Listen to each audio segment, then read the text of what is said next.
కృష్ణా జిల్లాలో కురిసిన అకాల వర్షాలు రైతులకు తీవ్ర నష్టాన్ని మిగిల్చాయి. జిల్లాలోని పలు మండలాల్లో ఈదురుగాలులతో కూడిన వర్షాలకు మామిడి, అరటి, బొప్పాయి తోటలు నేలకొరిగాయి.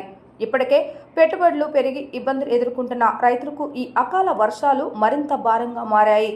పంటలు కోత దశకు చేరుకున్న సమయంలో వర్షం, గాలుల కారణంగా భారీగా దిగుబడి నష్టం వాటిల్లిందని రైతులు ఆవేదన వ్యక్తం చేస్తున్నారు. లక్షల రూపాయల పెట్టుబడులు పెట్టినప్పటికీ చేతికి ఏమీ రాకపోయే పరిస్థితి ఏర్పడిందని కన్నీటి పర్యంతమయ్యారు. నష్టపోయిన పంటలను అధికారులు వెంటనే పరిశీలించి ప్రభుత్వం ప్రత్యేక ప్యాకేజీ ప్రకటించి ఆదుకోవాలని రైతులు కోరుతున్నారు. అకాల వర్షాల కారణంగా తీవ్రంగా నష్టపోయిన రైతు కుటుంబాలకు తక్షణ సహాయం అందించాలని విజ్ఞప్తి చేస్తున్నారు.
మన రేట్లో సరిపెట్టుకున్నామా అనుకున్నాం మేము.